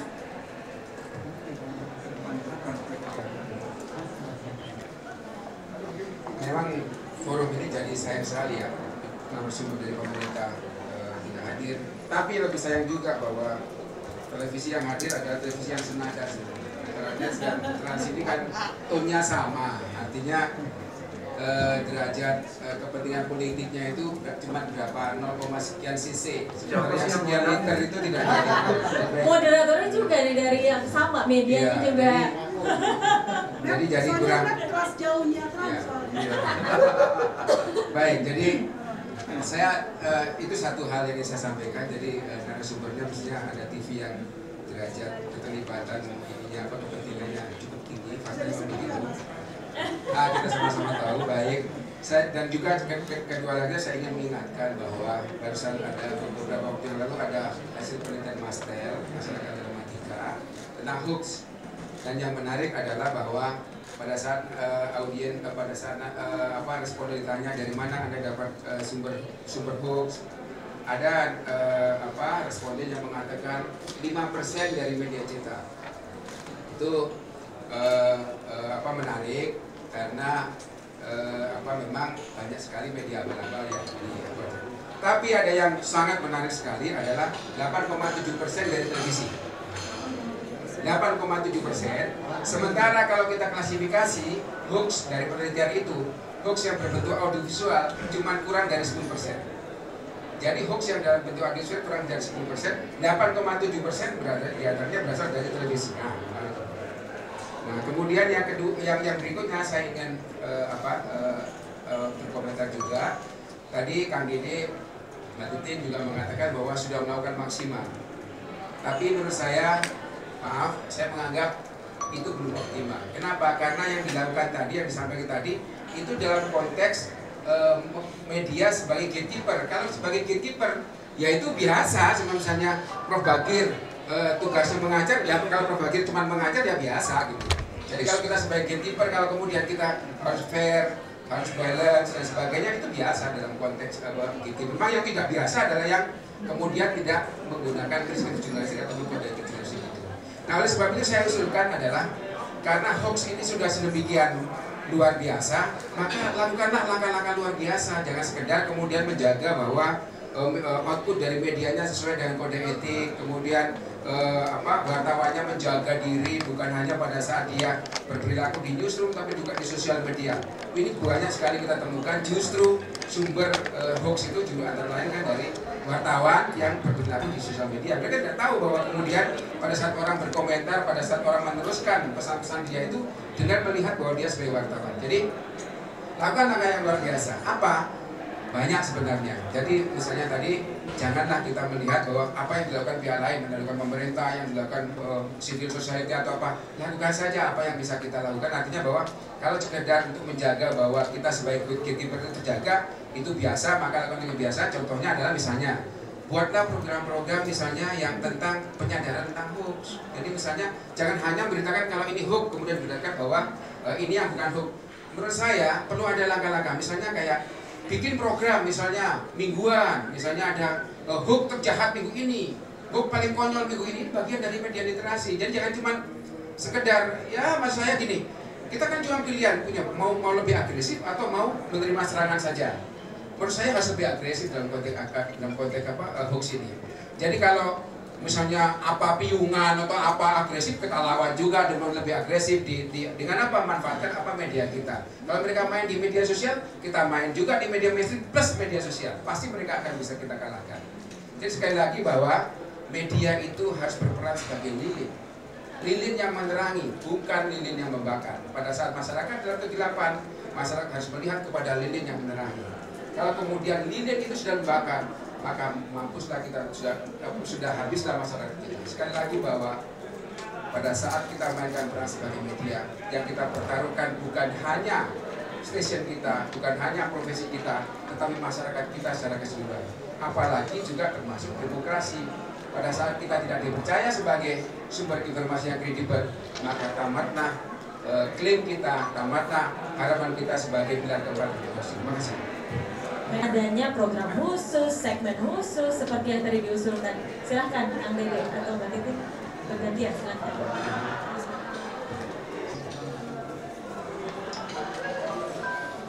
Di satu sisi saya sependapat dengan Mas Imam terkait bagaimana tanggung jawab media, apa yang kita bisa lakukan biasa atau luar biasa seperti itu. Tapi di sisi lain saya harus mengatakan saya tidak sependapat juga gitu kalau dianggap bahwa yang kita lakukan adalah hal yang biasa. Tadi Mas Imam sudah mengatakan bahwa ada media-media TV khususnya, TV juga yang terlibat sehingga persepsi masyarakat itu seperti terkonfirmasi bahwa benar media TV tidak dipercaya karena ada kepentingan-kepentingan di balik pemberitaannya. Yang saya katakan bahwa kenapa kita harus melakukan tugas masing-masing, membenahi media kita, membenahi newsroom, karena pada kenyataannya kita harus akui Mas, gitu. Standar kualitas media di kita itu masih problem. Dewan Pers juga, kenapa Dewan Pers melakukan verifikasi? Itu kan karena menyadari bahwa sekian ribu media, sekian puluh, bahkan ratusan ribu jurnalis belum memiliki standar yang sama. Itu kan dilakukan media Dewan Pers ya Mas ya, tujuannya untuk ada standar ya. Ketika kita melihat bahwa yang saya sebut tadi, kita dengan huruf besar kita itu saya bukan ngomongin transmedia, Kang Dede bukan ngomonginnya, tapi kita sendiri merasa kadang-kadang gelisah, gemes, marah. Kita juga sih yang begitu, sehingga orang punya pandangan begitu. Kita kan hampir setiap tahun masuk jurnalis baru, kita punya tanggung jawab bagaimana membuat jurnalis kita seperti yang memang sesuai dengan keinginan kita, jurnalis yang berkualitas dan sebagainya. Tanggung jawab kita ya Mas ya. Nah, itu kita harus sadari bahwa kenapa kita seperti terkesan pasif, terkesan dari pihak luar. Sebenarnya enggak Mas, bahwa kita harus akui bahwa banyak media yang belum menjalankan tugasnya itu Mas. Jadi belum bisa saya belum berkata untuk hal yang biasa, enggak. Menjadi luar biasa ketika media Indonesia menyadari bahwa ada problem loh di kualitas medianya. Itu menurut saya luar biasa, kalau kita mengakui. Karena saya nggak enak apa ya, pakai gitu loh. Kalau ngasih tahu, media, kita mau sebut nama, lu juga sih begitu beritanya, nggak enak mas, gitu. Karena apa? Sistem budaya kita nggak enak, tapi kita udah deh, gue nggak bisa ngapa-ngapain media lu punya problem di saya sekarang. Jadi menurut saya apa yang kita lakukan ini meskipun dianggap ini adalah kewajiban, oleh apa polisi bekerja normal dan tugasnya. Polisi menjadi luar biasa kalau apa? Menurut saya media menjadi biasa kalau memang dia hanya dengan tugas. Tapi jika menjadi luar biasa ketika di tengah carut marut sekarang dia mencoba membenahi lagi, balik ke basic lagi. Udah bener nggak media kita? Itu dulu mas menurut saya. Bagi saya cara kita bisa memberi contoh kepada yang lain. Hasil produk kita itu menjadi cerminan kita. Dan mudah-mudahan itu menjadi refleksi bagi yang lain. Media ini bagus, mudah-mudahan itu bisa menjadi paling mudah. Daya tarik jurnalis mau masuk ke media itu menurun atau tidak? Menurut saya itu menjadi salah satu indikator bahwa itu memang punya kredibilitas sehingga orang pengen masuk ke media yang didamkan gitu. Tahapan selanjutnya seperti yang saya sampaikan tadi, semangat memerangi hoax memang bukan mau kata-kata. Terima kasih usulan dari saran suggest dari Mas Imam yang memang sudah sangat lama di TV membuat program khusus. Kemasannya bisa macam-macam ya Mas ya, gitu. Kemasannya macam-macam. Saya setuju untuk saat itu, tapi saya bilang bahwa yang kita lakukan tanpa harus menggunakan terminologi luar biasa atau tidak, ini isu yang memang menjadi kepentingan bersama dan bagaimana cara kita menjalankannya adalah sesuai dengan kapasitas kita di media masing-masing. Menurut saya sih itu. Tapi dengan nanti kolaborasi bersama, mudah-mudahan yang menjadi luar biasa itu menjadi lebih berasa impact-nya kalau kita memang jalannya sama-sama. Itu dari saya. Silakan. Saya kira apa yang disampaikan Mas Imam tadi 100% saya setuju Mas, bahwa apa yang harus kita lakukan tidak hanya sebatas melakukan pembinaan internal gitu kan. Tapi sebenarnya kata Mbak Titin tadi bahwa ini juga sebenarnya bagian dari tugas kita meringankan tugasnya Dewan Pers sebenarnya kan. Jadi ketika kami sadar bahwa hoax adalah ancaman dan kami harus melakukan pembinaan ke dalam, Dewan Pers kan kerjaannya jadi lebih ringan. Mungkin IJTI juga kayaknya lebih ringan gitu kan. Sehingga kita dengan kesadaran sendiri memberikan pembinaan di dalam. Karena benar dari tahun ke tahun tidak ini bukan generasi ya kesekian kali, tapi yang tiap hari, tiap bulan ada karyawan baru yang masuk. Nah itu harus kita sadarkan, dan mereka itu lahir dari generasi yang dipaparkan Pak Titin tadi, bukan generasi kita, tapi generasi di bawah gitu yang mungkin sebelum masuk ke ranah kita, ke dunia ke dunia pers kita, mereka sudah bergaul dengan dunia hoaxnya itu. Karena kalau saya wawancara kadang-kadang ini yang paling gampang aja gitu, terlebih karyawan baru, kamu kenapa punya masuk ke TV? Alasannya pastilah ini yang ada sampaikan. Kemudian kamu kenapa mau masuknya ke News misalnya gitu kan? Karena begini itu saya tanya, kamu baca apa? Saya tanya isu dulu. Kadang dia tahu isu-isu yang dia baca, artinya dia tahu baca. Tapi saya tanya, kamu baca itu dari mana gitu kan? Bacaannya hoax tadi gitu kan. Nah kita harus mengubah itu Mas Imam. Jadi ketika itu terjadi, saya katakan terutama di kantor, pola pikir mereka harus diubah nih. Jangan sampai ketika setelah masuk ke tempat kerja kita, kemudian mereka masih menjadikan hoax itu sebagai referensi, sehingga bisa jadi salah nanti ujungnya berita kita. Ini yang juga menurut saya bagian pekerjaan yang tidak ringan gitu kan. Yang menurut saya juga, yaitu ujung-ujungnya akan membantu Dewan Pers juga gitu kan. Itu yang pertama. Terus yang kedua, yang tidak kalah penting tadi sebenarnya kalau di tempat saya punya program yang ya tidak banyak di net ini, program yang serius, lebih banyak tidak serius barangkali programnya. Termasuk kita punya program yang mungkin ini sering tabrakan juga dengan materi-materi hoax TV, yaitu namanya program dokumen. Saya punya program dokumen, program itu banyak ambil materi-materi TV dari sosial media gitu kan, yang paling lagi rame lah, yang anak-anak muda sedang komentar dan sebagainya. Ini juga di tempat saya menjadi PR besar gitu kan. Karena apa? Karena kita khawatir gitu kan, yang diambil itu adalah tayangan TV yang hoax yang lagi terkenal, kemudian dia tayangkan.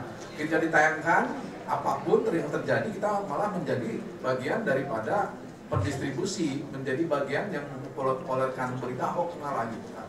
Itu juga PR kita ke produser di tempat saya itu untuk mengingatkan kembali, lu jangan hanya cari yang sensasional, karena kan TV pasti yang dicari ada yang lagi rame gitu kan. Tapi yang benar juga informasinya, jangan asal-asalan. Tapi ya itu masalahnya seringkali yang sensasional, yang lagi rame itu adalah beritanya, kontennya adalah hoax. Nah, itu yang sering saya ingatkan di internal kita, karena kita ada program ini yang kebetulan pekerjaannya memang banyak menayangkan tayangan-tayangan TV seperti itu. Dan yang terakhir, Mas Imam, saya akan pikirkan usulannya. Terima kasih. Saya pernah punya ide, tapi belum lolos di kantor, mengusulkan program ya semacam berita atau ya mungkin tidak harian tapi mingguan atau berapa kali itu, namanya Ini Bukan Hoax gitu. Ini berita yang saya ingin angkat mungkin semacam di Mbak Titin itu ada namanya mungkin berita-berita dari semacam TV yang video-video viral di luar, tapi kita masukin jadi berita, tapi ini bukan hoax gitu. Jadi kita akan nyebut ini yang ditayangkan ya on the spot, seperti on the spot kalau di Trans 7, tapi kita beri judulnya gitu, ini bukan hoax. Jadi yang kita tayangkan adalah video-video yang memang bukan hoax gitu, atau berita-berita memang bukan hoax tapi lagi viral, lagi terkenal. Nah ini akan yang idenya sudah ada, tapi kemasannya yang lagi sedang kita pikirkan seperti apa nanti. Itu Mas Imam, terima kasih.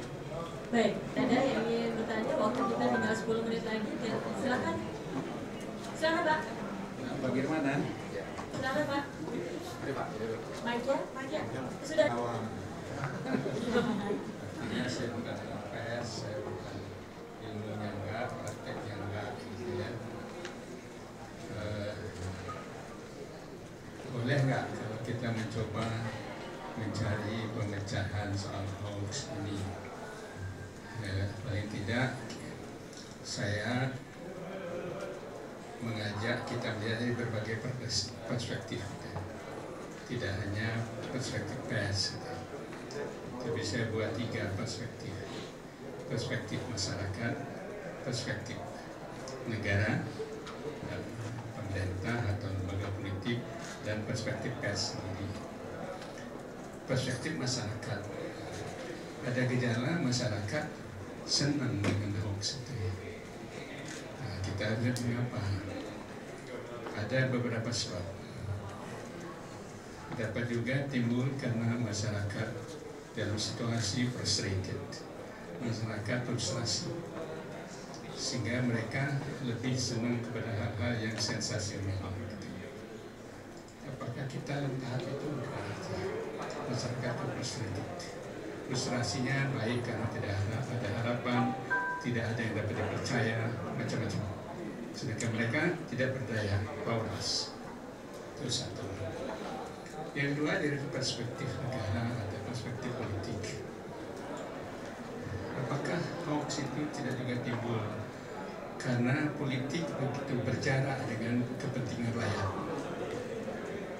Yang misalnya politik jauh dari konsep volonté general atau general will. Yang ada will-nya itu will dari kehendak dari volonté dari politisi atau politik itu sendiri, tidak ada kaitan dengan rakyat. Contohnya, publik mengatakan jangan angket, tapi politik jalan terus. Tidak ada jarak. Apakah ini juga tidak menimbulkan hal seperti itu? Banyak sekali terjadi. Kemudian yang ketiga, perspektif pers. Tadi sudah banyak bicarakan apa yang harus kita lakukan. Kita tidak menerima adanya hoax dalam kehidupan pers kita. Tapi apa yang harus kita lakukan? Mengubah itu. Kalau sudah bicara perubahan, tidak seperti membalik tangan karena satu ini. Jadi harus ada disusun satu tata kerja, konsep yang baik yang harus kita lakukan terus menerus. Ya, apakah apakah itu melalui pendidikan, meyakinkan, itu harus kita lakukan secara terus-menerus. Nah, sudah waktunya kita melihat persoalan hoax bukan hanya sekedar fenomena, tapi tadi kita lihat ini sebagai satu bagian dari sistem yang tidak sehat. Beda dengan kita menangani fenomena dengan suatu sistem tidak sehat. Terima kasih. Sudah memberikan perspektif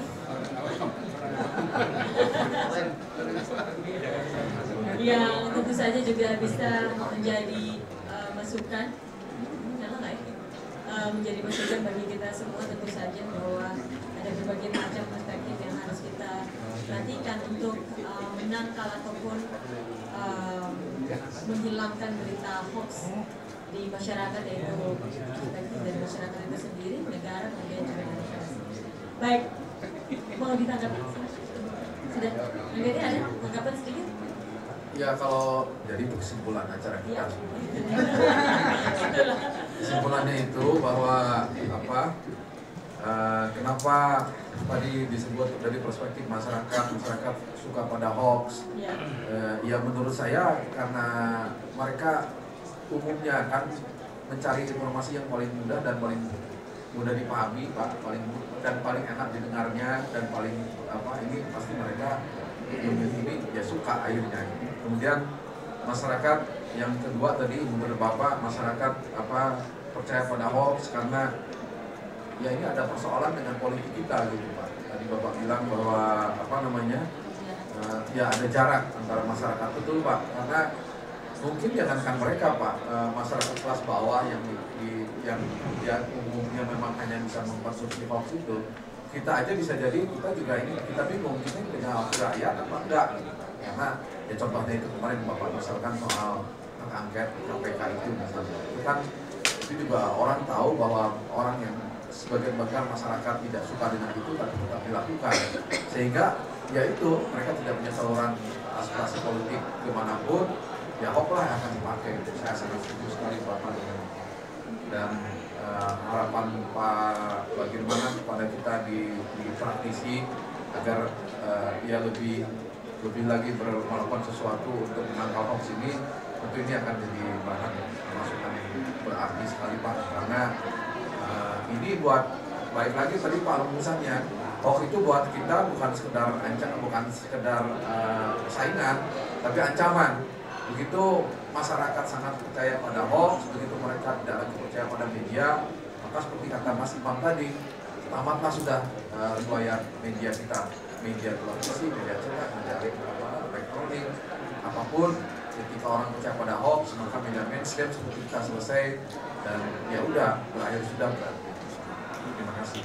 Baik, ini bahasan kita terkait dengan bagaimana profesionalisme jurnalisme untuk menangkal berita hoax, dan kami ucapkan terima kasih. Dan sedikit saja kesimpulan, sayangnya satu narasumber kita dari Kominfo tidak bisa bergabung, bahwa untuk menangkal berita hoax, penyebaran berita hoax di masyarakat, tentu saja peran pemerintah sangat besar sekali, diharapkan untuk ikut berpartisipasi menangkal berita-berita ini dengan membuat regulasi tentu saja. Kemudian juga ada usulan tadi dengan membuat lembaga independen yang bisa menjaga stabilitas berita-berita yang ada, termasuk juga bisa mencegah beredarnya berita-berita hoax. Baik, dengan demikian berakhir sudah. Terima kasih untuk narasumber kita. Boleh tepuk tangan dulu untuk mereka. Dan juga CNN, dan juga ada Kang Dede dari Net TV. Thank you. Dari Kedutaan Besar Australia, akhir kata saya Rusia. Baik, saya Putri Farza pamit juga, terima kasih atas perhatiannya. Selamat siang, sampai jumpa.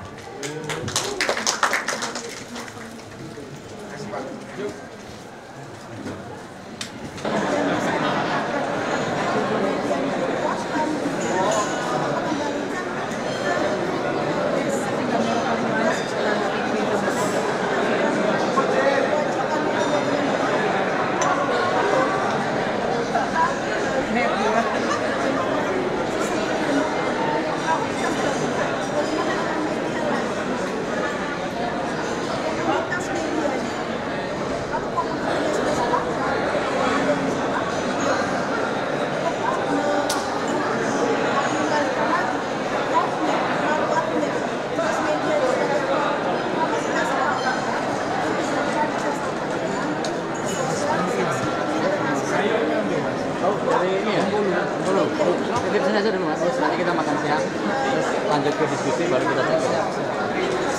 Ini kata aja. Ya, apa dulu ya?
aspirasinya, bahkan menerima aspirasi dari pihak yang lain, sehingga suka-suka makin hidup.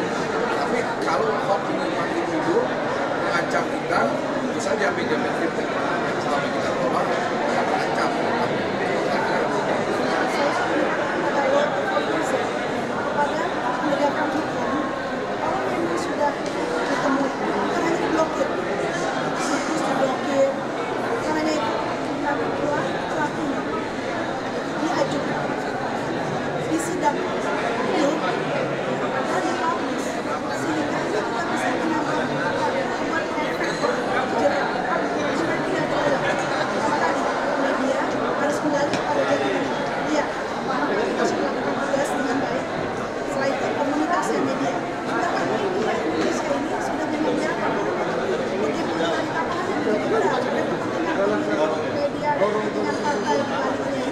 Iya.